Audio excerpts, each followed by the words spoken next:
تو اللہ پتہ ہے کیا چاہتے ہیں بندوں سے؟ اللہ کہتے ہیں یار نماز بھی پڑھو، روزہ بھی رکھو، سب کچھ ہے، لیکن پہلے محبت تو کرو۔ یہ خشک نمازیں نہیں چاہیے اللہ کو، یہ خشک روزے نہیں چاہیے۔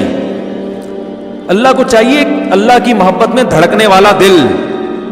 وہ دل جب ہی دھڑکتا ہے جب انسان سے اگر گناہ ہو جائے اور اسے پتا ہے میرے لیے جہنم کی آگ ہے، گناہ ہے، میرے پاس کوئی آپشن نہیں ہے، اللہ سے گڑ گڑاتا ہے اللہ معاف کر دے، معاف کر دے، تو اللہ کو اتنا مزہ آتا ہے کہ بھائی سزا بنتی تھی مگر میں کیا کر رہا ہوں؟ معاف کر رہا ہوں اس کو۔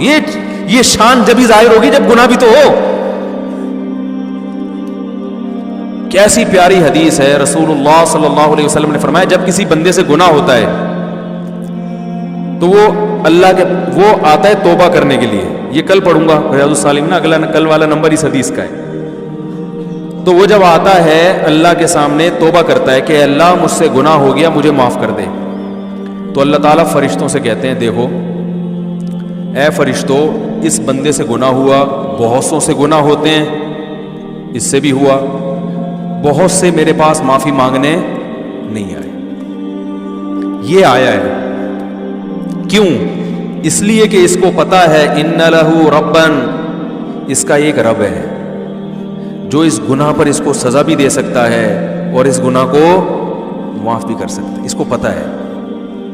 یہ اس جذبے سے آیا ہے، ورنہ یہ بھی نہ آتا تو کیا ہو جاتا؟ کوئی سزا تھوڑی ملتی ہے فوراً، بھائی گناہ پہ فوراً شرابی بھی گھوم رہے ہیں، کوئی فوراً سزا ملتی ہے؟ چور بھی گھوم رہے ہیں، ڈاکو بھی گھوم رہے ہیں، قاتل بھی گھوم رہے ہیں، ماں باپ کے نافرمان، بلکہ زیادہ ترقی کر رہے ہوتے ہیں، آدمی وہ فضائل ہی سنا رہا ہوتا ہے بیٹھ کے، ایسا ہی ہے نا؟ کیا خیال ہے بھائی؟ جان بنتی ہے نا زیادہ کھانے پینے سے، تو بہت سی دفعہ تو حلال سے ہی بن جاتی ہے، لیکن اکثر اوقات بھائی آپ دیکھ لو جنہوں نے ماشاءاللہ اللہ بچائے حرام کا پیسہ جنہوں نے کھایا، ان کی صحت ہی الگ الگ چہرے سے پتہ چل رہا ہوتا ہے ان کے۔ تو کتنے لوگ ہیں، اللہ تعالیٰ فرشتوں سے کتنے لوگ ہیں گناہ ہوتے ہیں، یا تو فوراً سزا مل رہی ہوتی نا، پھر تو سارے آ جاتے ہیں، سب کو پتا ہے اب سزا ملنے والی ہے، سب گرفتاریاں دے رہے ہوتے ہیں اللہ کے پاس آ کے، اللہ مار دے، اللہ سزا دے دے، لیکن اللہ کو دیکھا ہم میں سے کسی نے نہیں ہے، اور گناہ پہ دنیا میں کوئی سزا بھی نہیں مل رہی ہوتی، ٹھیک ہے نا؟ تو اللہ فرماتے ہیں اس کو پتا ہے کہ سزا میرا رب مجھے دے گا، وہ قدرت رکھتا ہے، اور اس سے بڑی بات یہ کہ معاف بھی وہی کر سکتا ہے۔ جرم اس کا کیا تو معافی بھی کس کے ہاتھ میں ہے؟ اس کے ہاتھ۔ لا ملجا ولا منجا منک الا الیک، حدیث میں دعا سکھائی ہے، اے اللہ تجھ سے بھاگنے کی جگہ بھی تیرے پاس ہی ہے۔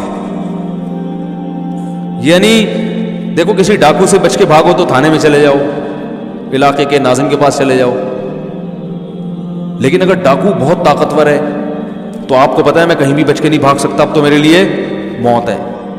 تو اللہ تعالیٰ سے، اللہ تعالیٰ تو اپنے بندوں پر مہربان ہے، لیکن اللہ تعالیٰ سزا بھی دیتا ہے۔ اس نے بتایا کہ میں نے قوم عاد، قوم سمود کو تباہ کر دیا، فرعون کو دریا میں غرق کر دیا، اور جہنم کی آگ بنائی اس نے، لیکن اللہ تعالیٰ جب دشمنی پہ آئے تو ایسا ہے کہ اس سے آپ بھاگ نہیں سکتے، تو اب اسی کے پاس آ کے آپ کو اسی کے پاؤں میں گرنا پڑے گا۔